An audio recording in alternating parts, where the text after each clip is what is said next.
Bonjour à toutes et à tous, c'est Paul Dame pour vous présenter aujourd'hui un nouveau sport sucette. Et donc aujourd'hui, je me suis demandé de quoi était constitué le plasma sanguin. Parce que quand on y pense, celui-ci est assez proche du liquide céphalorachidien. Donc, est-ce qu'on peut avoir un aperçu de ce contenu de, d'éléments? Et donc, je me suis dit que pour le premier cas, donc, on pourrait essayer de prendre du sang d'animal quelconque juste pour voir et ensuite le centrifuger. Je présume que l'on obtiendrait un kilo avec les globules blancs et le plasma au-dessus. Bien, je veux juste être sûr de ce qu'il y aura. Ensuite, on peut toujours essayer avec du sang humain, ce qui risque d'être problématique puisque, comme vous le savez, on n'a pas une quantité de sang illimitée. Donc, il faudrait pouvoir faire comment dire, des tests non destructifs du sang. Et en conséquence, comme précédemment j'avais déjà parlé de faire de l'hémoglobine, j'avais parlé de faire des globules rouges, j'avais parlé de tas de choses qui ne sont que des hypothèses à envisager éventuellement. Donc, dans ce sens, on peut imaginer que le sang d'un, comment dire, pourrait être un liquide indispensable, donc, mais aussi qu'il pourrait être dilué éventuellement afin de déterminer par la suite via des techniques non destructives euh, la, la teneur du sang. Parce que, comme je vous l'ai dit, on en a besoin et il en manque des quantités invraisemblables pour les personnes ayant eu des accidents. Donc, par voie de conséquence, c'est une denrée précieuse. Donc, tout d'abord, je voudrais qu'on puisse déterminer, on puisse faire une dilution de telle façon à ce que, quoique peut-être pas la dilution tout de suite, peut-être la séparation du plasma et du restant de, des globules sanguins.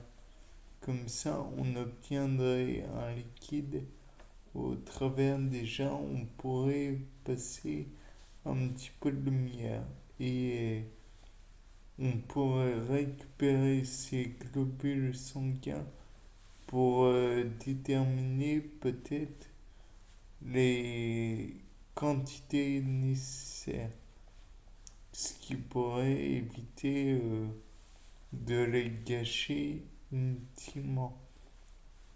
Donc, dans ce cas, on pourrait déterminer dans les éléments constitutifs du plasma, puisqu'il n'y a probablement pas que des protéines, il y a éventuellement des oligo-éléments. Et par voie de conséquence, comme il y a des oligo-éléments et que l'on ne peut pas gâcher ce plasma sanguin, on pourrait tenter tout d'abord de faire des dilutions. J'ai déjà dû le dire. Puis par la suite, après avoir fait des dilutions de telle façon à ce que le volume de départ soit correctement réparti, on pourrait faire quelques, comment dirais-je, quelques dosages conductimétriques ou non, des titrages et d'autres passages de rayons laser par exemple pour faire du titre des pas du titrage mais de la déterminer les concentrations en divers oligo-éléments et minéraux. Je présume même qu'il y a plus que des minéraux.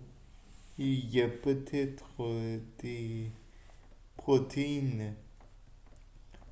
Toujours dit que dans ce point des hormones, je pense à l'instant, peut-être des lipides, des glucides. Il existe sûrement tout un tas aussi de déchets, de l'urée, de l'acide urique et peut-être de la bilirubine, des restants aussi de cellules si jamais ça n'est pas compté dans les déchets de l'urée. Et il y a peut-être des enzymes, peut-être que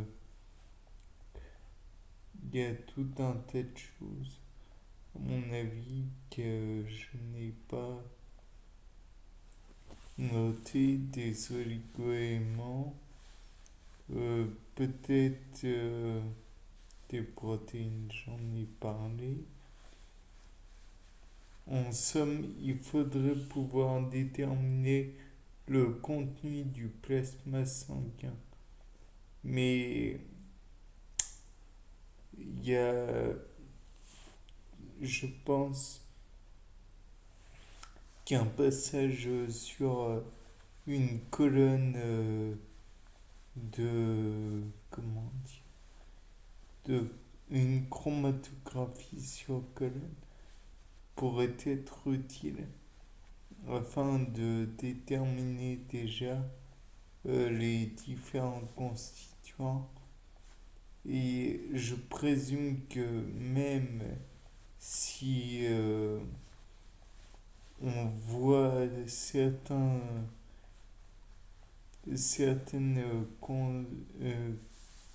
certains constituants, je présume qu'il est possible aussi de déterminer la présence il y a des tests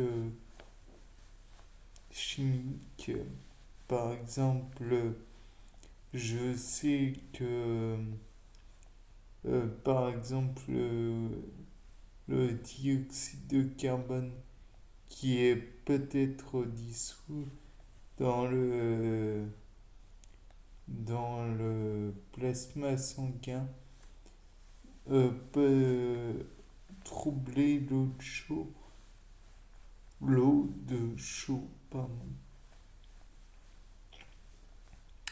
De plus, on pourrait peut-être déterminer le pH et comme on le sait, le pH selon la théorie de Bronsted, c'est le pH est égal à moins log de la concentration en H3+, théorie qui est utilisée, mais une autre théorie est celle de Lewis avec les comment dire, le fait que l'acide en fait capte des doublés d'électrons tandis que la base en cède. Donc c'est un fait. Maintenant, ça reste à vérifier.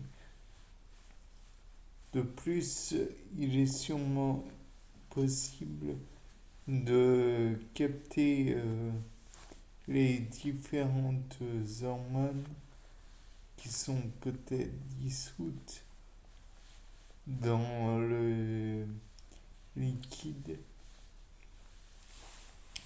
Il y a des résines particulières. Je présume que en plus, via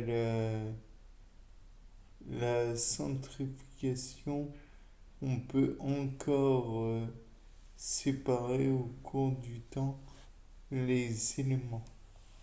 Bien, c'était Paul Dam pour un nouveau Sapin en sucette. Au revoir.